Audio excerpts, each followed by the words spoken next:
Mais uma questão interdisciplinar, agora matemática e biologia. A mitose é uma divisão celular, na qual uma célula duplica o seu conteúdo, dividindo-se em duas, ditas células filhas. Cada uma dessas células filhas se divide, dando origem a outras duas, totalizando 4 células filhas. E assim, o processo continua se repetindo sucessivamente. Assinale a alternativa que corresponde corretamente à função que representa o processo da mitose. Essa questão é interessante porque ela vai estabelecer a ideia do domínio e contradomínio, tá? Então você tem que encontrar primeiramente qual é a função que relaciona aí o número de divisões com a quantidade de células. A primeira alternativa diz que é uma função dos inteiros nos naturais, dada por f de x igual a x ao quadrado. A segunda é uma função dos inteiros nos inteiros, dadas por f de x igual a 2x. Aqui evidentemente é uma seta, a produção continua falhando. A próxima é a função dos naturais sem o zero nos naturais, dada por f de x igual a 2 elevado a x. A letra D, função dos reais positivos em reais positivos, dada por f de x igual a 2x. E a E é uma função dos reais positivos em reais positivos, dada por f de x igual a 2x. Para chegarmos à formação da função, preste muita atenção no que eu vou fazer. Devemos observar que o domínio da função corresponde ao número de divisões ocorridas no processo da mitose a partir de uma única célula. Assim, o domínio da função corresponde aos números naturais sem o zero. Então, esse é um detalhe importante. Às vezes a gente não se atém ao domínio da função. O domínio da função é o número de divisões que vai ocorrer. E o número de divisões são números naturais, não são inteiros. Lembra? Os números inteiros saem positivo e negativo. E os números naturais é só os positivos. Sem o zero, porque você pode ter zero divisão. O processo inicia já com uma divisão. Então você vai ter 1, 2, 3, 4 divisões. Então a função é necessariamente uma função que tem domínio no conjunto dos números naturais sem o zero. Percebe esse detalhe? Conjunto dos números naturais sem o zero, que é o número de divisões que você vai tomar como base. Ok, e aí apresenta para você o seguinte, ó. Eu tenho uma célula que vai se dividir em duas. Então, uma divisão. Ó. Uma célula se dividindo em duas, uma divisão. A segunda divisão, eu tenho duas células se transformando em 4. Segunda divisão, resulta 4 células. Então, de novo, uma divisão, 2 células.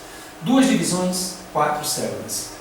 3 divisões, 8 células. Então você percebeu que ao ocorrer as divisões, o número de células vai aumentando. Primeira divisão, ficou 2. Segunda divisão, cada célula origina 2. Então por isso fica 4.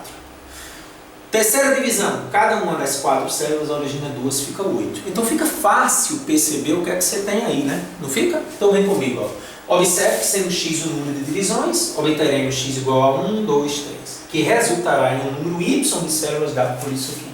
2, 4, 8. Então, só voltando.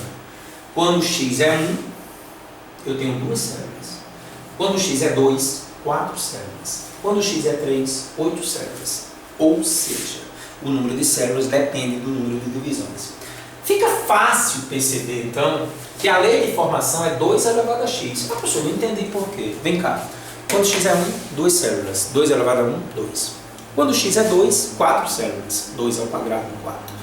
Quando x é 3, 8 células. 2 ao cubo, 8. Você vai ver em função exponencial que isso é uma função exponencial. Uma função em que você vai multiplicando as coisas, tá? Mas é óbvio que você consegue ver o padrão, né? Uma divisão dá 2, 2 dá 4, 3 dá 8. Então a lei de formação é 2 elevado a x. Aí vem uma pergunta que eu faço para você. E o contradomínio da função? O contradomínio pode ser qualquer, gente. Porque o contradomínio é qualquer conjunto. Agora a imagem não. A imagem ela vai ser restrita exatamente por 2, por 4, por 8, por 16. Olha o que eu escrevi. Evidentemente, a imagem 2, 4, 8 vai estar contida no contradomínio da função mitose, que pode ser qualquer conjunto, naturais, inteiros, racionais, reais. Aí você diz assim, professor, não estou entendendo não, mas o contradomínio tem que ser um número inteiro não, um número natural. Não, o contradomínio pode ser os reais. Só que é óbvio que os resultados obtidos só podem ser números naturais. Mas isso é imagem, não é contradomínio. Então eu posso dizer que a minha função tem domínio nos naturais sem o zero e o contradomínio é qualquer conjunto. Não interessa, natural, inteiro, real. Então a única alternativa que mostra um domínio natural sem o zero, porque já que o contradomínio não interessa, vai ser qual? Né? A letra C. É a função dos naturais sem o zero em naturais. Isso aqui é o domínio, contradomínio, mas como eu disse, poderia ser os reais, os inteiros, os racionais, não importa. O importante é o domínio naturais sem o zero.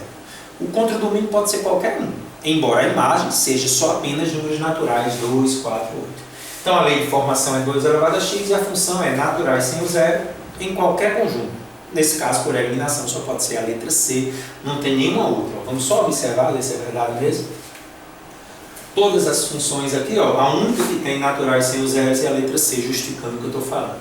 E aí vem um detalhe muito importante para que você pense sobre uma coisa que às vezes a gente não se atém. A representação gráfica não é uma linha contínua, como um traço, como a gente está acostumado. A representação gráfica dessa função, devido à sua restrição do domínio, só pode assumir valores naturais sem o zero. Então esse é um detalhe importante.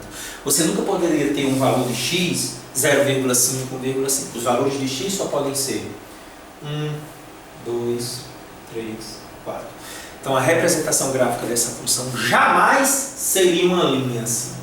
Ela é feita de pontos. Olha que coisa importante. Essa função é feita de pontos. Para x igual a 1, y é 2. Para x igual a 2, y é 4. Para x igual a 3, y é 8. Para x igual a 4, y é 16. E o detalhe é esse.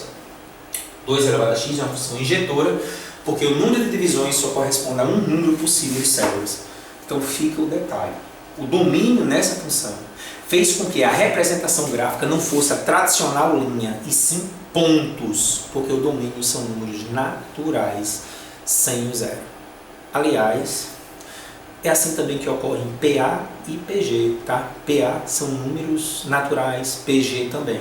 Então, a representação da PA e da PG, progressões que podem ser associadas a funções, jamais podem ser curvas, e sim pontos. Porque o domínio é naturais, só podem ser números 1, 2, 3. Então não tem sentido botar 1,5 ligando a nada. Bela observação, hein? Anote aí. Abraço.